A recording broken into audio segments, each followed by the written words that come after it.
Tonight we are entering one group from the 2026 FIFA World Cup. 4 countries, 4 flags, 4 different cultures, and 4 different football stories meeting in the same group. In this video, we will travel calmly through the countries of this group.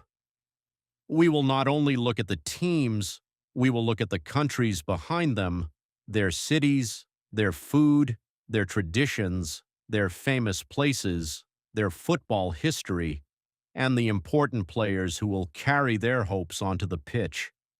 Because in the World Cup, every match is more than a score. Every country arrives with memory, identity, culture, and millions of people watching from home. So take a slow breath, relax your shoulders, and let's begin our quiet journey through this World Cup group. Canada is one of the 3 host countries of the 2026 World Cup. It is the second largest country in the world by land area, a place of mountains, forests, lakes, snow, open roads, multicultural cities, and peaceful landscapes. It is a country that stretches from the Atlantic Ocean to the Pacific Ocean and far north toward the Arctic. Its major World Cup cities are Toronto and Vancouver, 2 cities that show different sides of Canadian life. Toronto is large, fast, and multicultural. Vancouver is surrounded by mountains, water, and calm Pacific beauty. To understand Canada, you have to imagine more than stadiums. You have to imagine Niagara Falls, Banff National Park, the Rocky Mountains, Quebec City, Montreal, Toronto's skyline, Vancouver's harbor, and endless forests reflected in cold blue lakes. You have to imagine the taste of poutine, maple syrup, butter tarts, Nanaimo bars, smoked meat sandwiches, fresh seafood, and warm coffee on a snowy morning. Canada is often associated with ice hockey, winter, and wide natural spaces, but it is also a country of many cultures, shaped by communities from all over the world.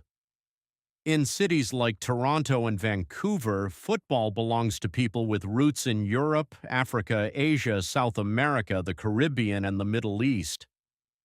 In that way, Canadian football carries many voices at once. This is the culture Canada brings to the World Cup. For many years, Canadian football lived quietly behind ice hockey and other major sports. But now the country has a new generation of players, stronger clubs, more belief, and a growing football identity. And within that new identity, there are important names.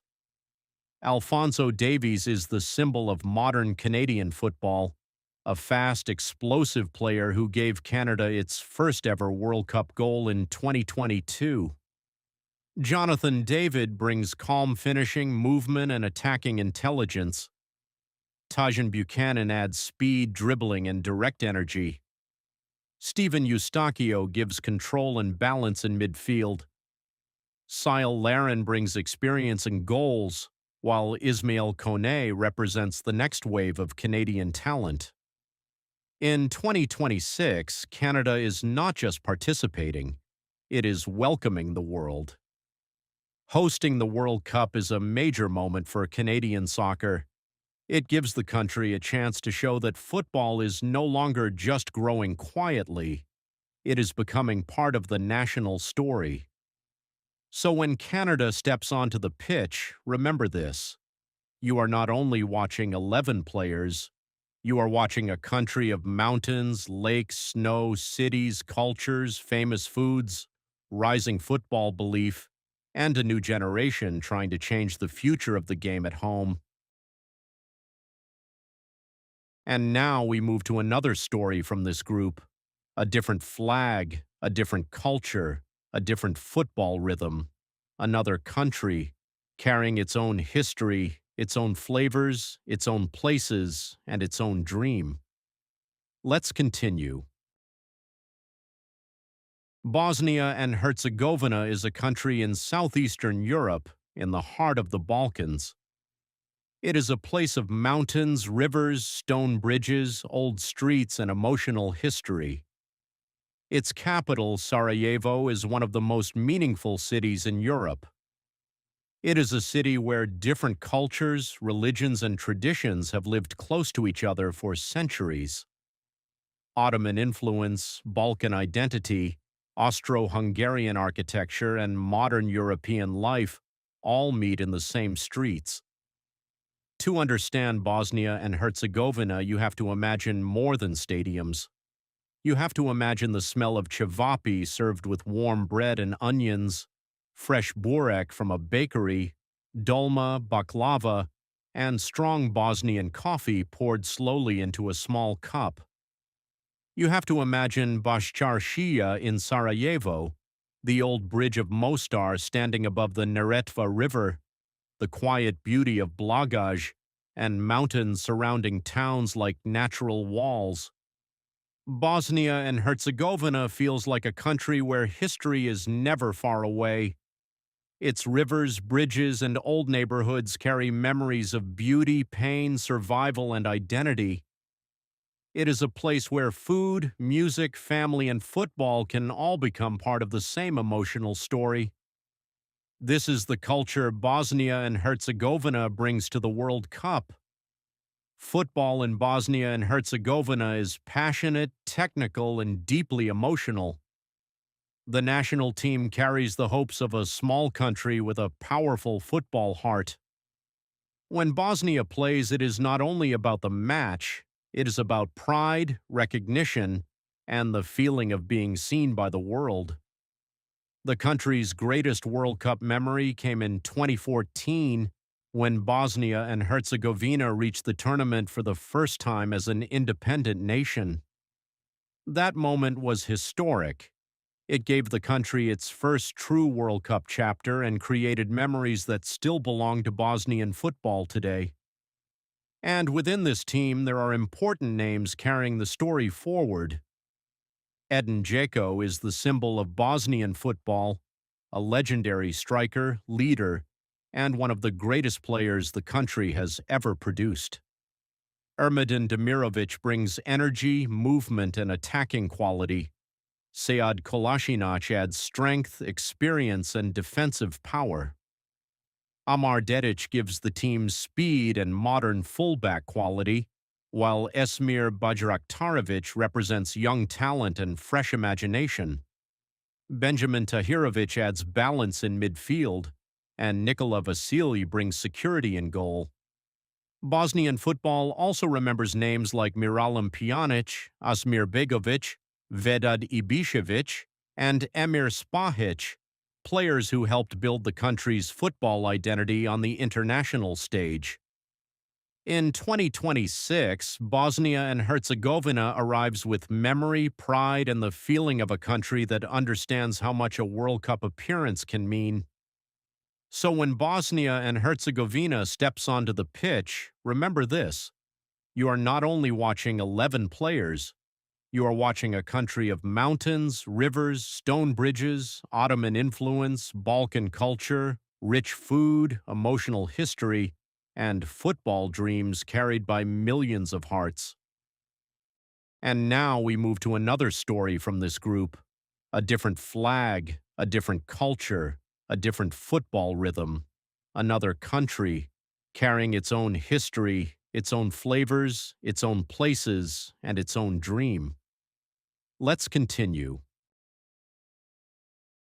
Qatar is a small country in the Middle East, located on the Arabian Peninsula, where desert landscapes meet the waters of the Persian Gulf. It is a place of modern skylines, old traditions, quiet dunes, and a football story that has grown quickly in front of the world. Its capital, Doha, is the heart of the country. It is a city of glass towers, waterfront views, museums, markets, and lights reflecting across the bay. Qatar may be small on the map, but in recent years it has become one of the most visible countries in global football.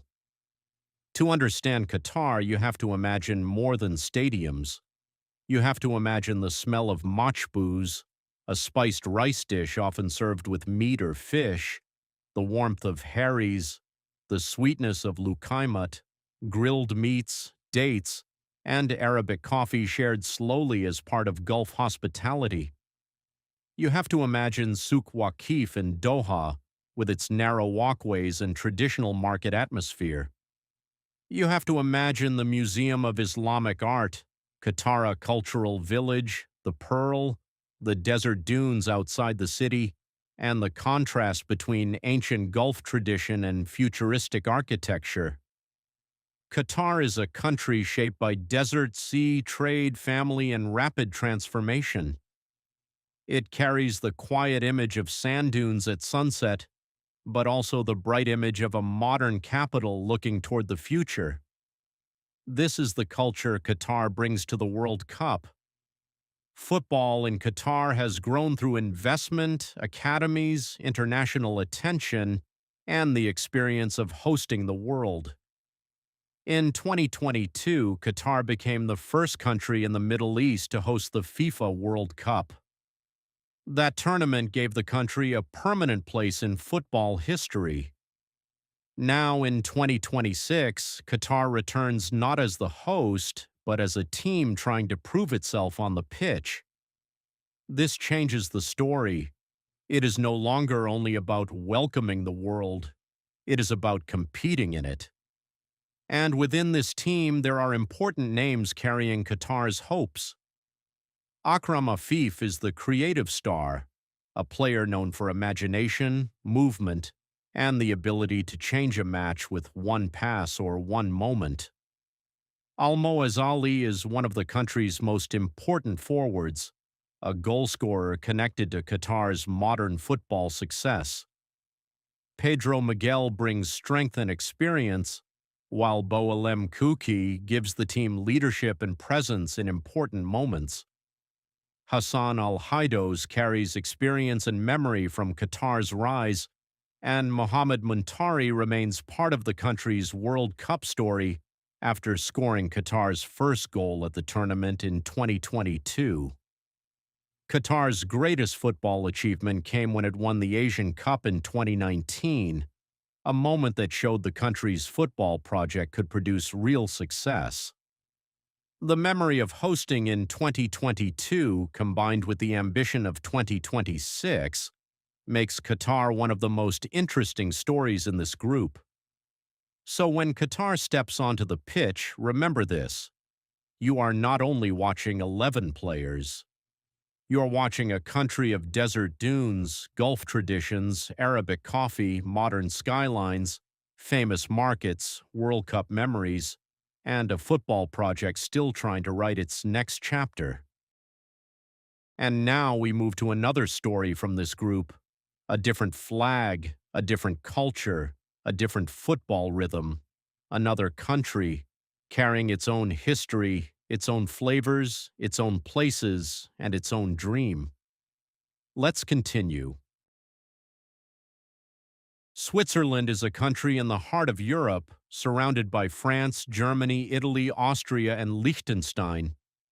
It is a place of mountains, lakes, clean cities, quiet villages, and a calm precision that has become part of its image around the world.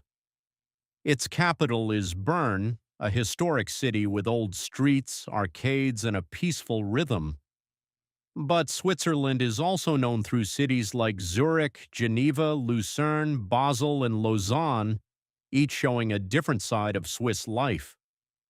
Some cities feel international and modern, others feel old, quiet, and close to nature. To understand Switzerland, you have to imagine more than stadiums. You have to imagine cheese fondue shared slowly in the cold, raclette melting over potatoes, crispy rusty, Swiss chocolate, and Zürcher Geschnetzeltes served with comfort and care.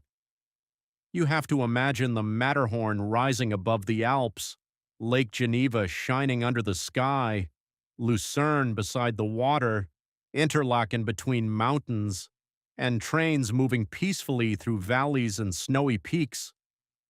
Switzerland feels like a country of balance. It carries German, French, Italian, and Roman influences, all living inside one national identity. It is known for watches, chocolate, banking, neutrality, mountain air, and cities that seem carefully arranged between lakes and hills. This is the culture Switzerland brings to the World Cup. Football in Switzerland is disciplined, organized, and quietly confident. The national team is often called the Nati, and it has become one of Europe's most consistent tournament teams. Switzerland may not always arrive with the noise of the biggest football nations, but it is a team that understands structure, patience, and how to make matches difficult. And within this team, there are important names carrying the Swiss story. Granit Xhaka is the captain and emotional leader, a midfielder known for control, passing experience, and personality. Manuel Akanji brings intelligence and strength in defense. Gregor Kobel gives Switzerland a modern, high-level goalkeeper. Breel Embolo adds power, movement, and attacking presence. Ricardo Rodriguez carries experience and calmness, while Zeki Amdouni brings fresh attacking quality for the next generation. Switzerland's World Cup history is built on consistency. In recent decades, the country has appeared regularly on the biggest stage, often reaching the knockout rounds and proving difficult for even stronger opponents. It is not a team built on chaos. It is a team built on discipline, details, and belief in the system. In 2026, Switzerland arrives again with experience, structure, and quiet ambition. It may not be the loudest story in the tournament, but sometimes the quiet teams are the hardest to break. So when Switzerland steps onto the pitch, remember this. You are not only watching 11 players, you are watching a country of Alps, lakes, chocolate, melted cheese, clean cities, famous watches, careful precision, and disciplined football carrying its calm story onto the world stage. And that was one group from the 2026 FIFA World Cup. 4 countries, each carrying something different, different languages, different foods, different songs, different histories, different football dreams. This is what makes the World Cup beautiful. It is not only about who wins, it is about how the world gathers in one tournament. A flag becomes more than a flag, a team becomes more than 11 players, and a match becomes more than 90 minutes. Now, when you see these countries on the World Cup screen, they will not feel like simple names in a group. They will feel like places, like people, like cultures, like stories. And tonight you learned one more part of the World Cup.